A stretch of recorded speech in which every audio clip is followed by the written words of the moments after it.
Ας ξεκινήσουμε με το πρώτο μας θέμα, το οποίο αφορά στη μεγάλη εκδήλωση που διοργάνωσε η NEPOMAK σε συνεργασία με τις οργανώσεις της NEPOMAK από όλο τον κόσμο. Ο πρόεδρος της NEPOMAK, λοιπόν, Χρήστος Τουτόν, κάλεσε εκπροσώπους και μέλη των οργανώσεων από όλο τον κόσμο, από την Αμερική, Αυστραλία, Ελλάδα, Καναδά, Νότια Αφρική και Ολλανδία, για να γνωριστούν από κοντά και να συζητήσουν τα μελλοντικά τους σχέδια. Το μεγαλύτερο θέμα που απασχολεί τους νεαρούς Κύπριους του εξωτερικού είναι το εθνικό θέμα. Σε αυτή την πολύ σημαντική εκδήλωση, καλεσμένοι ήταν διακεκριμένοι Κύπροι που εδρεύουν στο Λονδίνο. Κύριος ομιλητής στην έναρξη της εκδήλωσης ήταν ο Κύπριος Λόρδος Andrew Adonis, ο οποίος είναι μέλος της Βουλής των Λόρδων. Αυτή η σημαντική βραδιά άνοιξε με ομιλίες από τους διακεκριμένους καλεσμένους και τους διοργανωτές. Συντονίστρια ήταν η γραμματέας της Παγκόσμιας Οργάνωσης της NEPOMAK, η οποία, αφού καλωσόρισε όλους τους καλεσμένους, τους κάλεσε στο βήμα για τις ομιλίες τους. Εδώ να αναφέρουμε ότι εκτός από τον Λόρδο Andrew Adonis, παρόν ήταν ο πρόεδρος της NEPOMAK, Χρήστος Τουτόν, ο πρόεδρος της ΠΟΜΑΚ, κύριος Ανδρέας Παπαευριπίδης, ο οποίος είναι και ένας από τους συνειδητές της NEPOMAK, ο Κωνσταντίνος Αλεξάνδρου, πρόεδρος της NEPOMAK UK, ο πρόεδρος της Εθνικής Κυπριακής Ομοσπονδίας, Χρήστος Καραολής, καθώς και ο ύπατος αρμοστής της Κυπριακής Δημοκρατίας. Όλοι έδωσαν τον χαιρετισμό τους και αναφέρθηκαν στο σημαντικό έργο που επιτελείται από τους νεαρούς Κύπριους απόδημους όλου του κόσμου, οι οποίοι είναι οργανωμένοι και δραστηριοποιούνται. Στο βίντεο που ακολουθεί θα παρακολουθήσουμε τις ομιλίες και τους χαιρετισμούς των επίσημων προσκεκλημένων των διοργανωτών με τη σειρά που τους αναφέραμε. Hey everybody, it's so nice to see a full room tonight at our Global EC conference hosted by NEPOMAK UK. Thank you guys so much for everything you've put together, and to the Federation as well. My name is Georgia Stavru and I am the General Secretary of NEPOMAK Global and your EC for the next few moments. So first I'd like to invite up Χρήστος Τουτόν, our President, to say a few words. Ladies and gentlemen, on behalf of the entire Executive Council of NEPOMAK, I would like to say welcome and express how excited we are to be here hosting this meeting in London. And we look forward to a productive few days of workshops, meetings, talks, updates, all towards advancing what we do as an organisation. We're lucky enough to have representatives from all of NEPOMAK's branches here today. People have travelled from America, Australia, Greece, Canada, South Africa, and the Netherlands, representing our Rest of Europe branch, as well as being joined by the brilliant hosts, NEPOMAK UK. Since NEPOMAK was founded in 2002, the Executive Council has travelled all over the world, visiting each member region, ensuring that every Cypriot community can engage with our organisation firsthand. We have been to Toronto, New York twice, Athens, Johannesburg, Pretoria, Sydney, and now London for a second time. All those meetings have been invaluable in bringing together our diverse global team. Our volunteers and members are spread out across the globe, across every time zone from California to Wellington. This makes our mission even more difficult to deliver, but it makes us even more proud of our successes. Since 2002, NEPOMAK has succeeded in three key ways. We have connected diaspora Cypriots to their heritage, culture and history, built long-lasting bonds between NEPOMAK members across the world, and steadfastly supported the people and government of Cyprus in their just struggle for a free and united Cyprus. Our two flagship programs, the NEPOMAK Discover Cyprus program and the NEPOMAK Cyprus Culture Tour, continue to grow stronger. NDCP sends roughly 40 young diaspora Cypriots, aged 18 to 22, to Cyprus for 3 weeks each July. The experience gives participants a crash course in Cypriot history and culture through excursions to historically significant sites, as well as a short language course at the University of Cyprus. NCCT, which is for 23 to 30-year-olds, sends 24 young diaspora Cypriots to the island for an unforgettable 10-day tour, where they learn about their heritage and culture and explore Cyprus through professionally guided tours and authentic interactive experiences. Each year, around 20% of those who go on NDCP and NCCT have never even been to Cyprus before. Both trips are instrumental in connecting the youth of the diaspora to Cyprus. It is often through NDCP, NCCT, and our other transformative initiatives that young overseas Cypriots become impassioned about their homeland and become a part of the diaspora movement. In addition to those 2 flagship programs, we run online Greek language courses with the Open University of Cyprus and have a range of scholarship opportunities with several higher education institutions in Cyprus. We also offer internships to our members with the Cyprus Mission to the United Nations in New York City, the Cyprus Space Exploration Organization, and the Government of Cyprus. These initiatives are possible thanks to the generous support of the Government of Cyprus, the Youth Board of Cyprus, and particularly the Presidential Commissioner, Mr. Fotis Fodil, who continually shows his dedication to helping our diaspora. I mentioned earlier that a key success of NEPOMAK has been supporting the people and government in their just struggle for a free united Cyprus. We have proved that the second, third, and increasingly now 4th generation of diaspora Cypriots will continue to passionately advocate for the end of the illegal military occupation of Cyprus by Turkey that has been ongoing since 1974. We educate our members on the history of Turkey's brutal occupation and invasion, as well as the consequences that it still has today for the people of Cyprus and the diaspora, many of whom fled the island as refugees. We also educate our members on Turkey's continued aggression towards Cyprus, using gunboat diplomacy to frustrate the Republic of Cyprus's sovereign rights to explore the natural resources in its exclusive economic zone. In closing, I would like to express my gratitude to NEPOMAK's supporters. Firstly, I would like to thank our generous hosts here in London, NEPOMAK UK and the National Federation of Cypriots in the UK, who have supported our ambition to bring the NEPOMAK Executive Council meeting back to London 12 years since it was last here. I would also like to thank NEPOMAK's Rest of Europe branch, who will be welcoming us in Paris next week and have organised an exciting itinerary for our stay in the city. As part of our trip to Paris, the Embassy of Cyprus in France and the French Cypriot community are kindly hosting us for a reception and meeting. This will be the first ever event that NEPOMAK has held in our Rest of Europe region. It's a historic occasion for our organisation.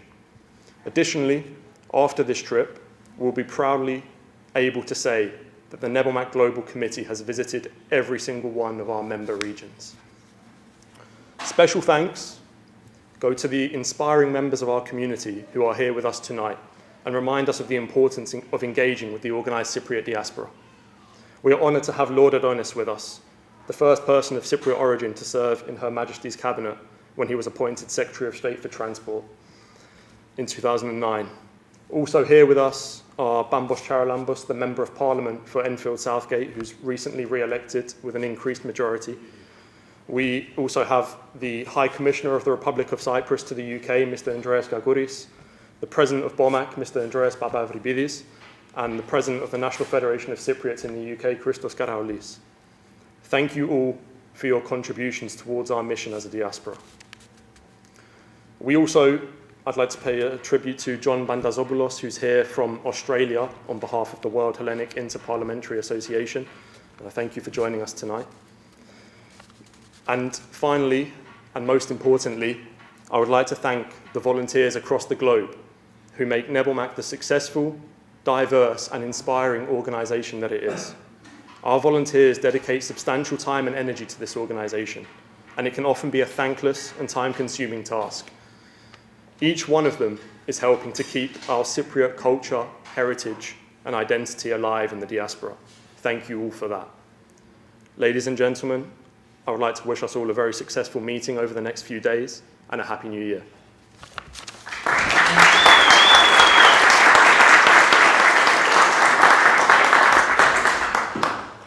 Thanks, Christo. Next, I'd like to invite up the President of ΠΟΜΑΚ, Mr. Andreas Papa-Avriπίδης. I'll be very brief.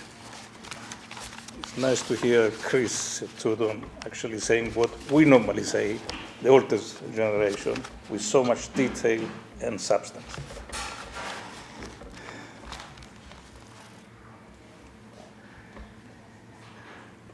Madam Honourable Lord Adonis, High Commissioner, dear Bambos, congratulations for your election.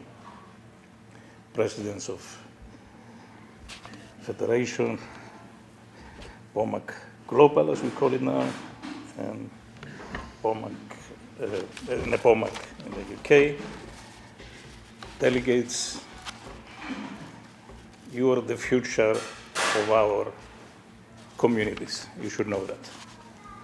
It is a great privilege to address the 2019 NEPOMAK Global EC Conference, and I warmly welcome our youth from the UK and all of the countries present. It's quite emotional for me also, as this is from where 17, 18 years ago it all started, right behind this room. I was at the time the officer appointed by the Federation to find a way of organizing our youth here in the UK, following 2 or 3 unsuccessful efforts in previous years. In this area behind me, I was sitting with a group of young people. Menikos Kouras, who was our first president, before then Christos took over, and then Antonia. Also Christiana Papamichael, Nicolas Georgiadis, and Helen Ioannidou, aiming to formulate at the time our first constitution and plan a strategy how to go forward. I remember on our first meeting, the first thing I have told these young people was stop saying the young people are not given the opportunity to get involved. By getting involved and seriously engaged, you create opportunities which will inevitably come, and that's exactly how I did it myself. I started at your age getting involved with issues here, with Cyprus problems, with the student movement and everything. And as you grow along, your people are pushing you, and that's what we expect you to do. So one day you will become the leaders in your communities. Despite the difficulties of convincing members of the Federation that the model chosen will work, yes, I am proud, like everybody else of my generation, of what the youth has achieved in the years followed. Our youth, soon after, through hard work, made the dream come true. The creation of the Youth Global Network was the next step, and I'm confident you will continue making us proud of your achievements, and that you will continue bringing new blood with younger people in our aging federations from those reaching the age of 30. The UK Federation has already, apart from Christos and Menikos, some other people, we have members in the Secretariat, which is encouraged, and this is what we want to see in all federations all over the world. This will not only strengthen our federations, but will also ensure that our communities will remain live and strong in the years to come for the benefit of Cyprus, Greece, and Hellenism. Once again, I welcome you all, and I wish you a successful conference.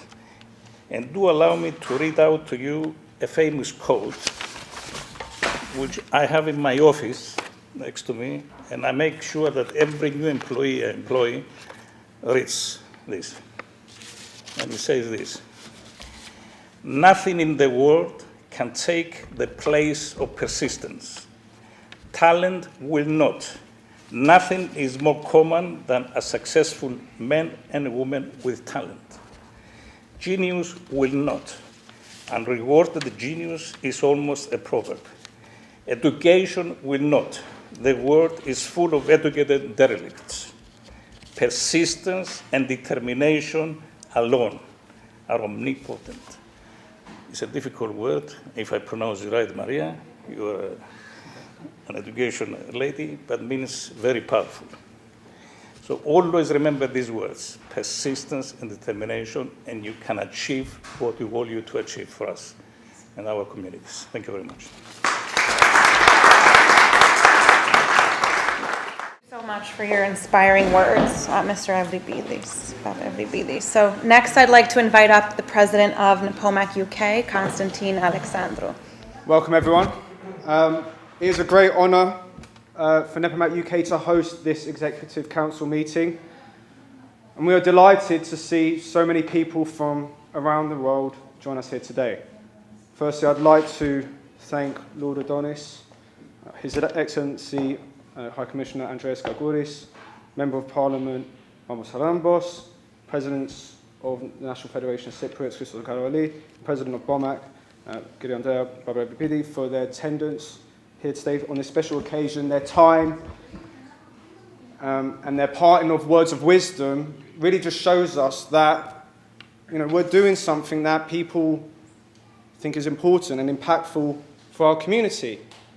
I'd also like to acknowledge Χρήστος Καραολής and the National Federation's incredible support for helping us organise this EC meeting, and also the teams of NEPOMAK UK, NEPOMAK Europe, NEPOMAK Global, the members of, if we didn't have their time, effort and dedication, this wouldn't have happened. And it's a really impressive and ambitious itinerary that we're achieving this conference. The significance of bringing NEPOMAK members from around the world together to work together on new initiatives and help NEPOMAK achieve its objectives should not be overlooked. In my personal experience, these EC meetings really give something special to all of us. It makes us realise that we are part of something bigger, a global effort that a lot of stakeholders, including the government of Cyprus itself, really believe in.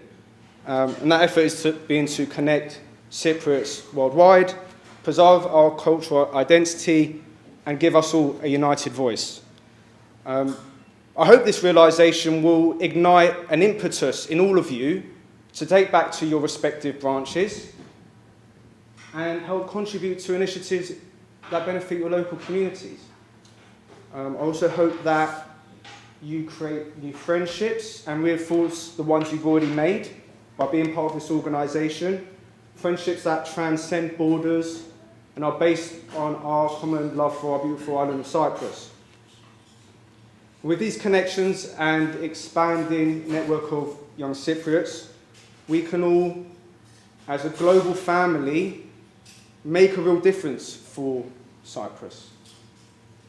A short brief, but welcome, and hope you enjoy the rest of the EC meeting. Thank you.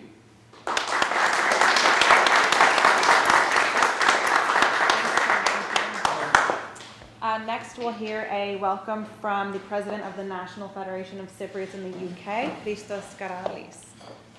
My good friend, Your Excellency, the High Commissioner of Cyprus. My good friends, our two UK Cypriot parliamentarians, Lord Adonis and the recently re-elected MP of Enfield Southgate, Bambos Charalambos. My good friends, the Presidents of ΠΟΜΑΚ, NEPOMAK and NEPOMAK UK, officers of NEPOMAK, members of the Executive Council of NEPOMAK and NEPOMAK UK, distinguished guests.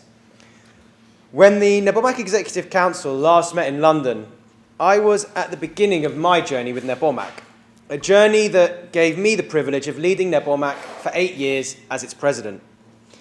During that time, I never once thought that when the Executive Council returned to London, I would be hosting you all as the president of the National Federation of Cypriots in the UK. So it gives me great pleasure to welcome you all to London and to say a huge thank you to each and every one of you for the work that you do. I could not be more proud of what NEPOMAK has achieved and continues to achieve. When we started NEPOMAK, as Andrea said, back in 2002, it was founded on a really simple mission: to connect young Cypriots. And over the years, that mission has stood the test of time, bound successive leadership teams together on a common path, and ensured the long-term viability and successful growth of NEPOMAK.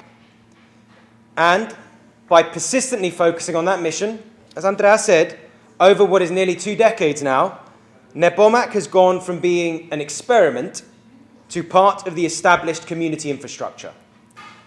Now you are all the custodians of that mission. And I don't say that to scare you, quite the opposite. I want to reassure you that there are solid foundations and strong supporters of NEPOMAK who will always be behind the organisation. The reality is that our diaspora is changing, and therefore NEPOMAK's role is becoming even more important. As the proportion of second, third, and fourth generation diaspora Cypriots increases, that brings both challenges and opportunities. Challenges because the physical links back to Cyprus are weakened, but opportunities because we are all much more ingrained in the daily lives of the countries in which we live. And as a third generation Cypriot myself, I know this all too well. And at its heart, what this really means is the lens through which we view our identity is shifting. For me, as I'm sure it is for many of the other UK lot, but I'm sure other countries could draw parallels, Cyprus is my homeland, but the UK is very much my home.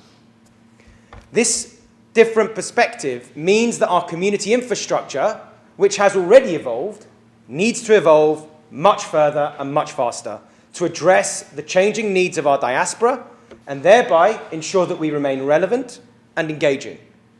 And addressing this head-on is neither simple nor easy. And to do this, both we as federations, but also NEPOMAK as our youth branches, have a crucial role to play. However, there is hope. Tonight, I'm proud that our guest speaker is Lord Adonis, or Andrew as he prefers to be called. As a former cabinet minister, and the only UK Cypriot cabinet minister, Bambo, get your skates on. He's a shining example of the success of our UK Cypriot diaspora, and I hope that Andrew won't mind me saying this, but he is also someone who has recently reconnected with the organised diaspora. Andrew is one of many examples, albeit one of the most successful examples, of diaspora Cypriots who are proud of their roots and are reconnecting. And that pride can manifest itself in many ways. For example, tonight we also have another young UK Cypriot here with us tonight, Alex Tofalidis, who hopes to represent Cyprus at next year's Olympics in fencing, and who the Federation is supporting through the Cyprus Olympic Committee's initiative to adopt an athlete.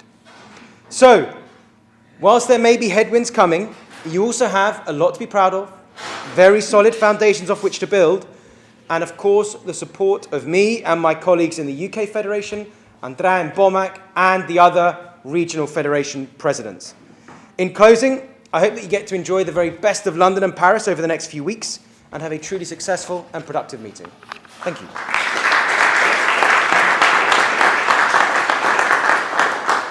Next, I'd like to welcome His Excellency High Commissioner of Cyprus, Mr. Andreas Kakouris. Thank you. Good evening, everybody. Merry Christmas, firstly, and I wish you all a very happy, healthy 2020. It's a pleasure and an honour for me to be here tonight. I'm always challenged when I hear the word youngsters, as my son hates me using. That young is under 30, 40, right, just so we know, which we're all young at heart. But let me just say, as somebody that is part of this community, having been born and raised here, I'm humbled to be here in front of you to see our future. Because as the wise words of those who have preceded me have indicated to you, the old generation has been holding and carrying that baton and that flame, and they will continue to assist in that. But it's your time as well.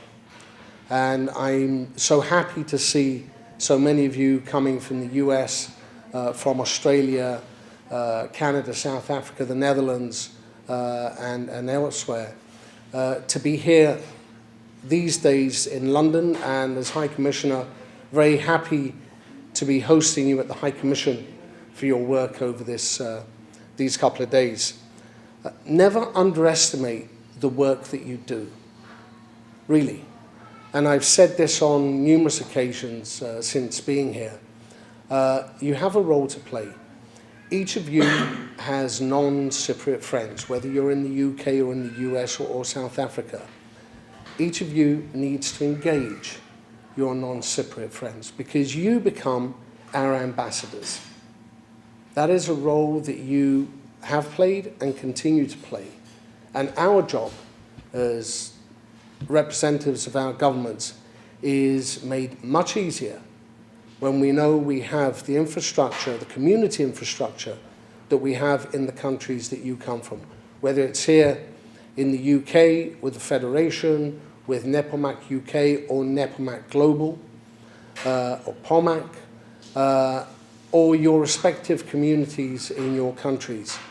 You have an important role to play, and you assist us in getting our message over. And I've said this before, and I'll say it again.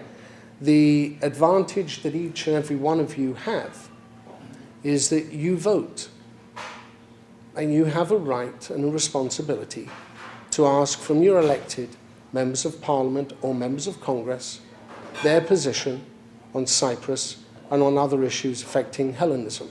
That is your strength, that you have the power of the vote.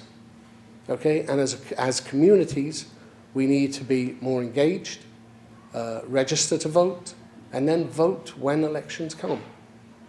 Okay, that is a strength that you have that I don't have over here.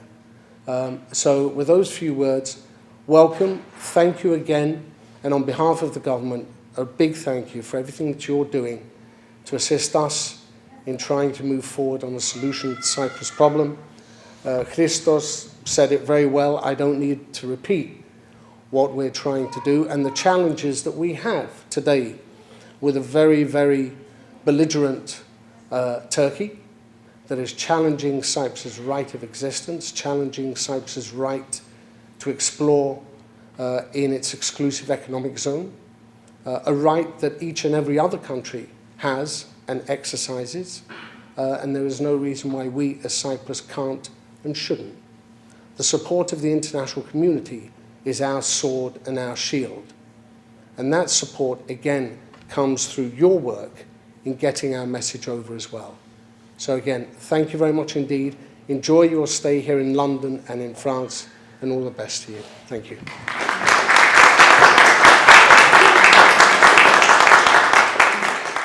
Thank you so much. And lastly, I'd like to welcome our final guest speaker, Lord Andrew Adonis. It's really great to be with you this evening. Can I first of all say huge congratulations to you? Many of you have just flown in today, is that right? So I was told you might be looking a bit jet lagged, and some of you might already have fallen asleep by the time I got up to speak, but you all seem to be wide awake. Who's come from furthest? I suppose it must be you, John, from Australia. Have we got anyone as an Australian group? Any New Zealanders?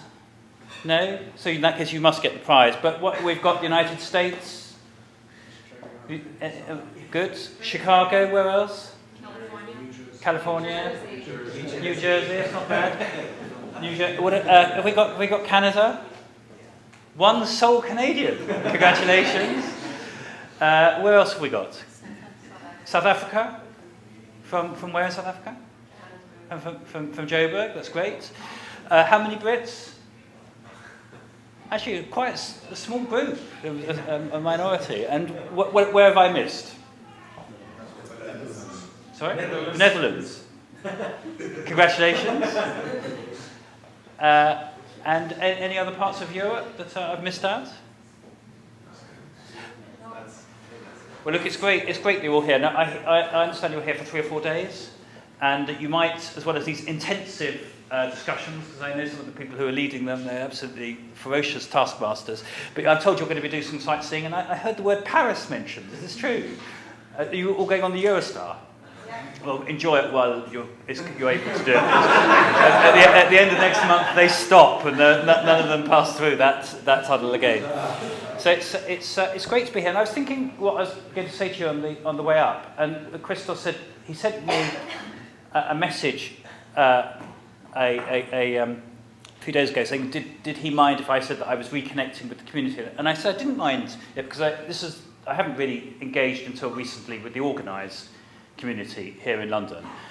But it's an interesting reason why. I've always regarded myself as Cypriot. My dad came over in 1959. He came over at the height of the Troubles. He's hugely proud to be Cypriot. He was a waiter and then a postman for 35 years. He was active in his trade union.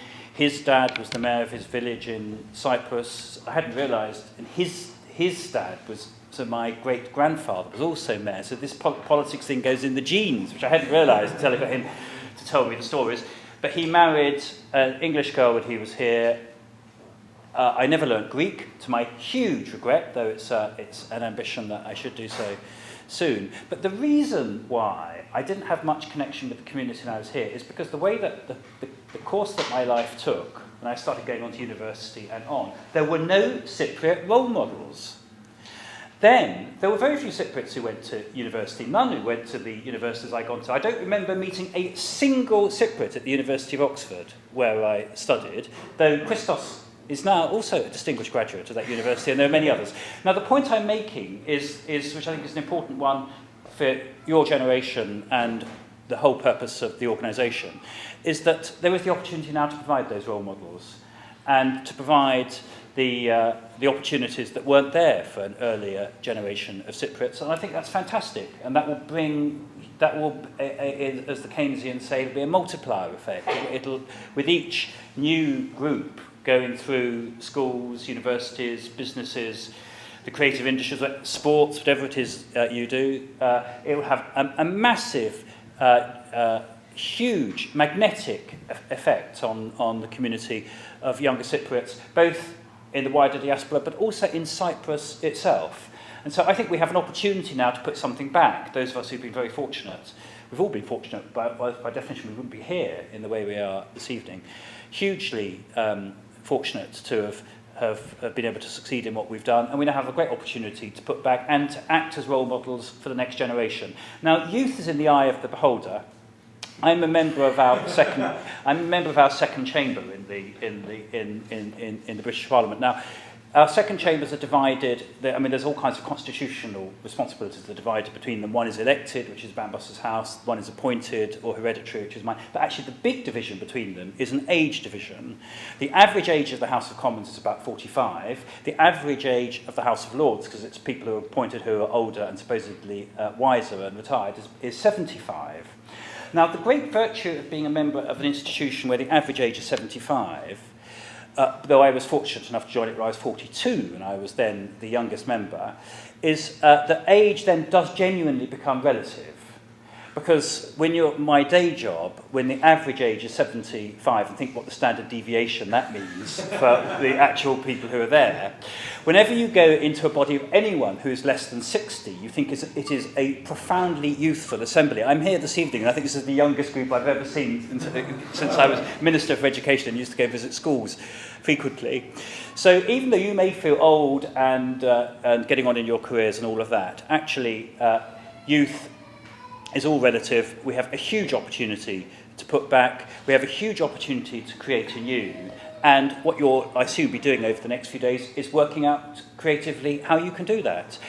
And there are so many big questions. How do we act as role models? What opportunities do we provide? What does it mean to be a diaspora? How do we encourage constant interchange back and forth from Cyprus whilst also building the diaspora in our own country? How important is the language to the diaspora? I'm ashamed of the fact I don't speak Greek. I don't think it's possible actually to properly understand my own culture without actually speaking and understanding the language. I'm constantly asking my dad to translate things and to discuss things with him so I can understand what's going on there. All of these are big issues for you, which I assume you'll be discussing.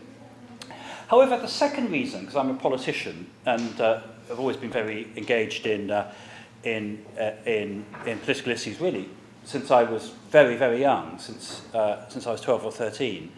And part of the reason why I reconnected, taking up what Christos said, wasn't just because of a sense that probably everyone gets at a certain age that it's good to put something back, and I was now in a position to do so, but because in the course of events over the last few years have made me realise that a lot of the things we took for granted, we can no longer take for granted. I assumed when I was a boy growing up in London, and I remember going to St Andrew's, the big church in Camden Town. That's the very next generation coming up. Just to see Archbishop Makarios come, where the entire Greek Cypriot community turned out, which was, I think, 2 years after I had visited Cyprus in '73, because my family comes from Famagusta, when we were all there, which was the last time the whole family was together before the Turks invaded and took my grandmother's farm and all of my nieces and nephews, so my cousins and people who know my nieces and nephews were all made homeless, all of that. I assumed then that the Cypriot question would be sorted out in a few years. I thought it'd be easy to sort out. I mean, after it had been sorted out in the early 60s, in a situation that was actually much more difficult in the War of Independence than I thought it was going to be in the mid-1970s. When I was a minister, I deliberately didn't get involved in Cypriot issues. I was under quite strong pressure to do so, because I thought it might actually be counterproductive. I thought that the most important role that the British government could provide at the time, which was a hugely important role, was to act as an honest broker, because it hadn't been very good at being an honest broker in the past. But I thought it could do so, particularly in the context of Cyprus joining the European Union, which it had done in 2004. And so I stood back because I assumed that the issue was going to be sorted out very fast. My good friend David Hannay, who was in the House of Lords with me, who was the UN Secretary-General's Special Representative who negotiated what became known as the Annan Plan, which was supposedly the basis on which it was going to... I thought that would go through. I thought in the context of Turkey wanting to join the European Union, a new and then apparently fresh and democratic President Erdogan, and a plan which had very, very strong international support. I thought it would go through. It never crossed my mind that 15 years later it still wouldn't be solved, that Nicosia would be the only divided capital in Europe, and that Cyprus would now have been divided for longer than Germany was divided, which we always thought was the absolute archetype of the divided nation because of megapolitics, which was beyond the control of the people themselves. Nobody would have foreseen this. And indeed, when I first started seeing it going wrong, because it started to go wrong basically when the Annan Plan didn't go through, in my view, and there were big, big reasons for it. I remember the only big intervention I made was spending 3 hours in a hotel in Park Lane with President Papadopoulos, exploring in some detail the issues, what could be done, what were the big steps forward. I mean, I don't mind my telling you, I had a very sharp and frank exchange of views with him for 2 years, because I thought he'd done completely the wrong thing. I thought he should have agreed the plan. I thought if he'd led the Greek Cypriot community, including my family, towards it, it would have gone through, and all of that. But I'd never foreseen that the consequences of that not happening would be 15 years later, that we'd be in a worse position and we'd be discussing what were really seriously predatory Turkish attempts at destabilising Cyprus in the context of a Turkish president who seems to be going back to all of the worst aspects of Turkey's past. And if we're not careful, it could end up as a dictatorship again. But then, as if that wasn't bad enough, then we had Brexit. So not only did we have the inability to get a settlement in Cyprus, not only did we have the communities moving further apart, not only did we have a profoundly reactionary political process taking place in Turkey, but now we had Britain also essentially leaving the European political family, which is what is essentially happening at the moment, and potentially also crucially further dividing the Cypriot diaspora. My dad, who's not, as he's retired, not been particularly engaged in politics and has given me his full and frank views on Jeremy Corbyn and the state of my party and my own personal complicity with this. Oh, by the way, that's something else that's gone totally wrong. Those of you who are Brits and have looked at that, so who would ever have thought that was possible, that we could go in that direction? If anyone had said that the leaders of our two political parties would be Jeremy Corbyn and Boris Johnson, I would have thought that they'd taken leave of their senses, but that is a choice which faced the country. Ολόκληρες τις ομιλίες και συνεντεύξεις από τα μέλη από όλον τον κόσμο θα σας τις παρουσιάσουμε προσεχώς στην εκπομπή με το φακό του Hellenic TV.